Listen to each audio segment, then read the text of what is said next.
आसंतु शुणिबा गल्प शत्रु। रचना सुप्रसिद्ध कथाकार मनोज दास। मुहूर्तक सकाशे झटकी उठिथिला दिग्बलय। प्रबल अंधकारर हृदय सतेक सुतीक्ष्ण अंगुली रे बिदारी पकाइथिला बिजुली। पुणी थरे सिहरित होइथिला विलास सिंह। बिजुलीर सेभଳି विस्फोरण ता भितरे सृजिथिला भयावह परस्पर विरोधी भाव। आग्नेय तुलीर से सर्पिल क्षिप्र अंकन भितरे जेपरी उद्भासित होइथिला बाहादुर मुह। पुणी बिजुलीर से शाणित छुरी खेल ताकू उद्बुद्ध करिथिला। बाहादुर छाती को सही अचानक रीति विदीर्ण करि पकाइबा पई से सोई पारला नाही। मध्य मध्य मन भीतर को ठेली आसुथिला आउ गोटे प्राणोच्छल दृश्य। निज गाँ तही भितरे निज घर, किंतु चटी घर सामने पदचारणा करू करू से कांद कांद होई पुनर्बार शपथ नैथिला बाहादुर उपरे प्रतिशोध नेब ही नेब। ए जीवन रे तार एतिकी आभिमुख्य। पुणी थरे बिजुली झटकिबा बेलकू विलास सिंह आखि बुझी देइथिला। असह्य बिजुली बिजुली जेमती झलसी उठी विलीन हो जाए ताकू धरी हुए नहीं। बाहादुर सेमती ता कबलरू बारंबार खसी पड़ाई, किंतु से हाल छाड़ी नहीं। प्रत्येक पराजय परे जिद्दी तार भीषणरू भीषणतर होइछि। राति थाउ थाउ से पुणी बाट चलिबाकू आरंभ करथिला। भोर बेलकू अवसर न होई बसी पड़िथिला शशिकलार कुटीर बारंदारे। कौन पाइल ताकू? प्रतिशोध पिपासा मेंटिला। शशिकला गिलासे चाहा परसी अंतरंग कंठरे जिज्ञासा कला। ना। विलास सिंह उत्तर सुभिला धमक भली। मोर कहीं केजाणी बारंबार मने होतिला तमे एई रास्तारे दिने ना दिने आसीबो। आउ मु तमकू थरे बुझाई कहिबार सुजोग पाइबी। तमे एबे भी युवक छड़ा आउ कौन? जीवन तम आगरे विस्तृत। युद्ध क्षेत्र जेमती पछरे रही जाइछि सेमती रही जाऊ आनुषंगिक आउ सब कारबार। मात्र वर्षे हेला विवाह करिछ। संसार छाड़ी गोटाए हतभागा को अनुसरण करी मास मास समय नष्ट करिबा कौन बुद्धिमान काम? शशिकला कंठरे थिला विवेकर बड़। विलास सिंह तातिला चाहतक ता मुह उपरकू फोपाड़िबा को उद्यत होई आत्मसंवरण कला। ए पोड़ा मुह आउ अधिक पोड़िब नाही म कहि सारी हसी पकाइला शशिकला। आगरे प्रांतर ताकू आवरी रहिथिले अमाप काशफुल। अंधकार भितरू सेमाने क्रमे फेरस्त पाउथिले सेमानंकर कमनीय शुभ्रता। दिग्बलय उपरे प्रथम पक्षी पलंक संचार बारी हेउथिला। शुण सिंह, मो कथा घेना कर। चाह देख केमती राति पाहि आसुछि। से आवर्जना भरा अतीत भी सेमती गड़ी गलानी। जाऊ एई भोर भली नुआ जीवन आरंभ कर।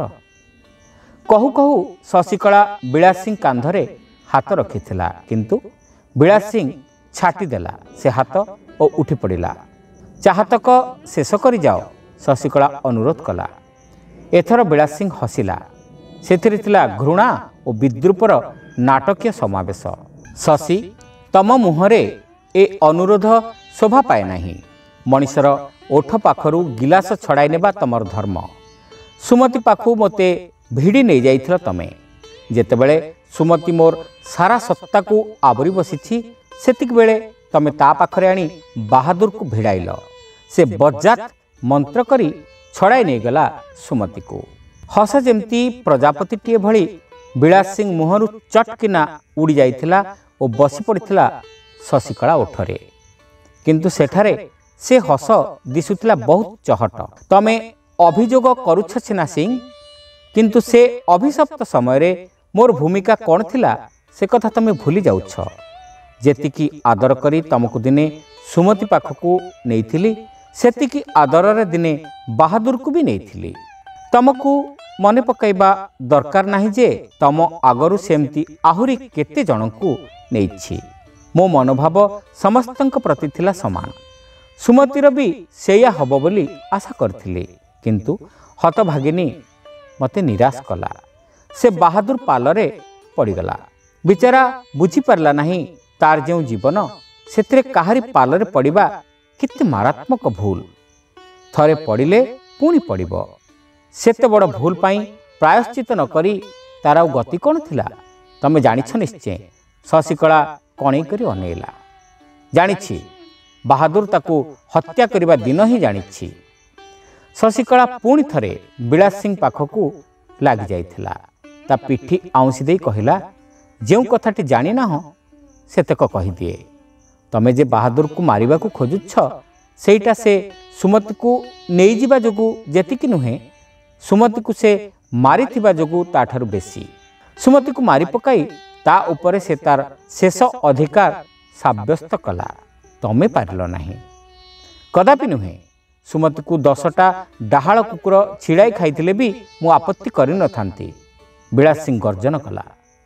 ठीक जदि से कुकुर तमे मगाई थांत नुहे किंतु तमे जानि थाओ सिंह काहाकू मारि देई ता उपरे शेष अधिकार साब्यस्त करिबार आशा विफल हुए। जी मरीगला सी खसीगला। तम अधिकार को स्वीकार करने बा ता विरुद्ध रे विद्रोह करने को जी नथिबो ता उपरे अधिकार जाहिर करिबार गौरव पाइब काहू। सुमति को मारी सारी बाहादुर दिन राति ताकू झुरीछि और दारुण वेदना भोगिछि। विश्वास कर मोर से सब सुनिबार आग्रह नहीं। खाली सुमति को छड़ाई नेबा जे मो पाखरे बहादुर एकमात्र अपराध ता नुहे। मोर 10 वर्षर संचय से चोरी कर नहीं गला बोली भूली जाउछ कहीं। विलास सिंह आत्मरक्षा कला भली भंगी हाथ हलाउथिला। बाज कथा कह ना सिंह से बाबद तमें कौन प्रतिशोध नहीं ना हो। गत थर ता कपाल फटई दे नथिल। शशिकला तीव्र दृष्टि ताको अनेला। विलास सिंह पाटी करी हसिबाकू लागिला। शशि तमें तापर ताकू देखिछ ता कपाळरू से दाग केबे लिभिबो बोली मने हुए। हस मझिरे विलास सिंह पचारला जेउ हसरू से प्रबल संतोष पाउथिला।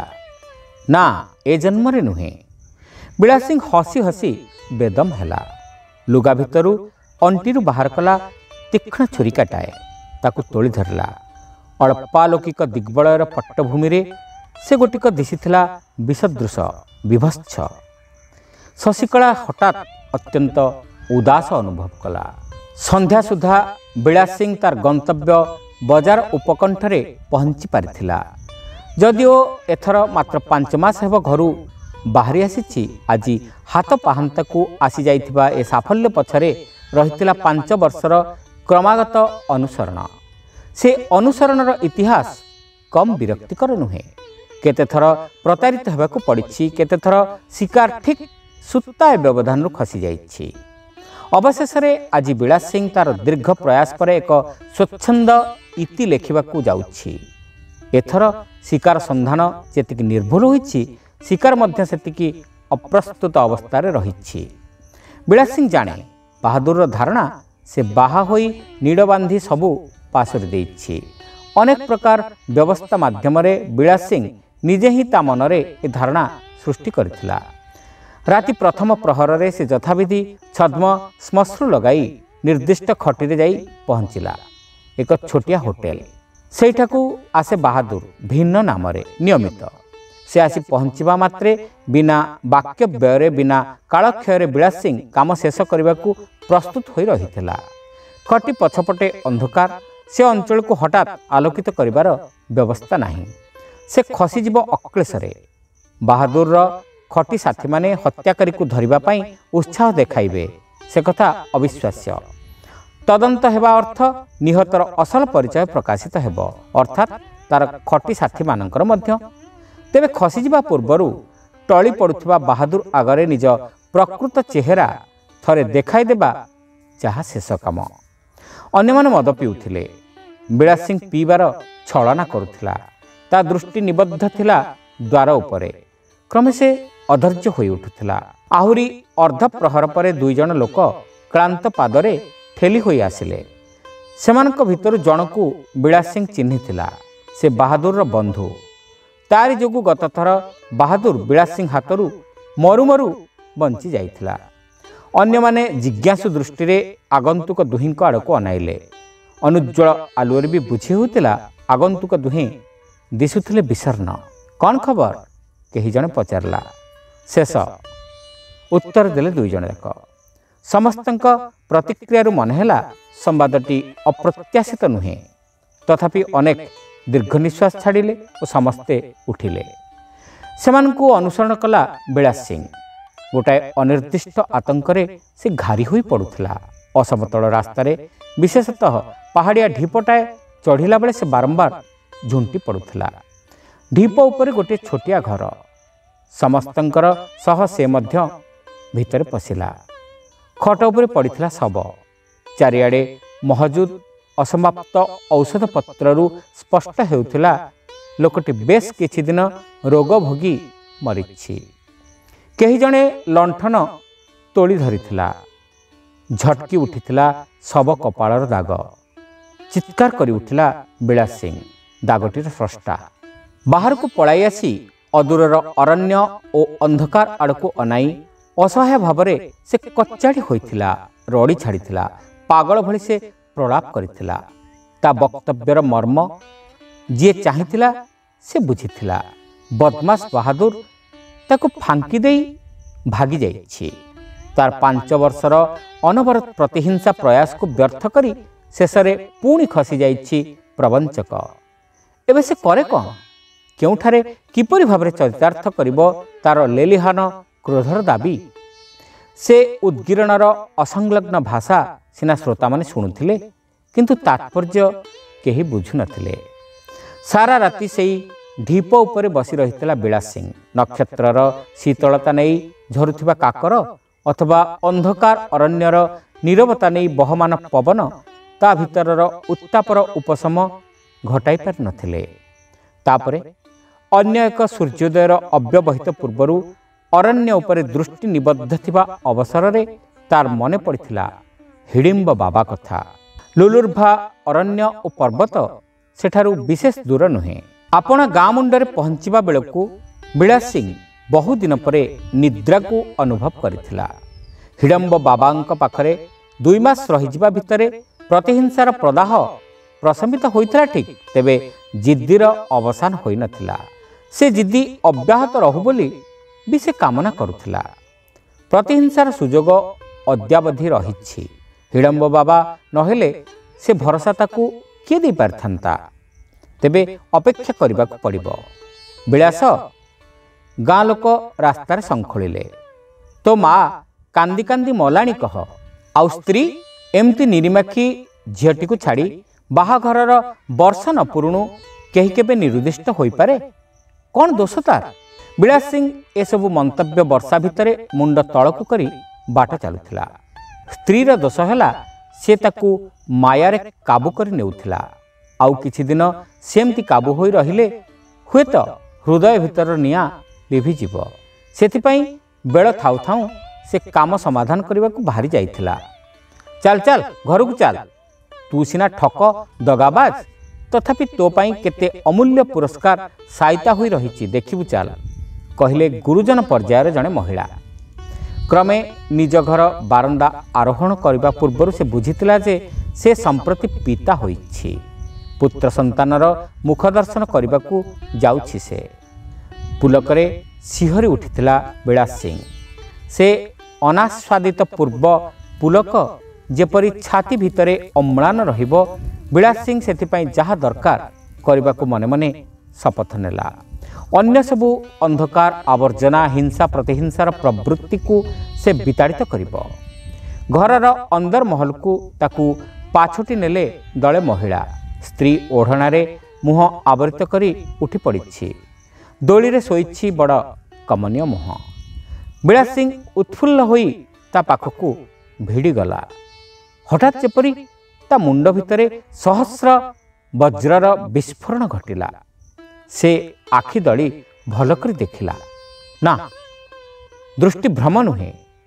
ସେ ସବୁ ଶକ୍ତି ଏକତ୍ର କରି ପ୍ରକୃତିସ୍ଥ ରହିବାକୁ ଚେଷ୍ଟା କଲା। ସତରେ କ'ଣ ଗାଁର ଅବସ୍ଥିତି ଲୁଲୁର୍ଭାର ନୈଋତ୍ୟ କୋଣରେ? ହଁ, ସେଥିରେ ସନ୍ଦେହର ଅବକାଶ ନଥିଲା।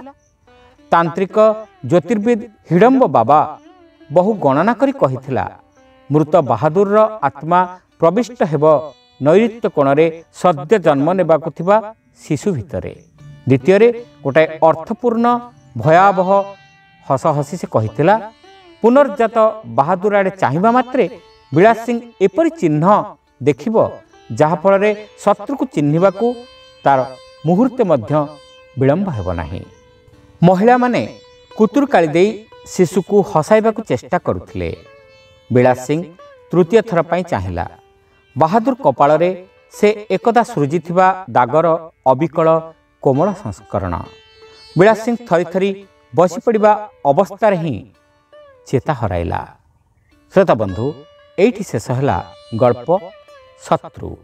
गपटी आपण मानकु केमिति लागिला कमेंट करी निश्चित जणाइबे। चैनल नुआ होइतिले सब्सक्राइब करबा को भूलिबे नाही। रहिलु, नमस्कार।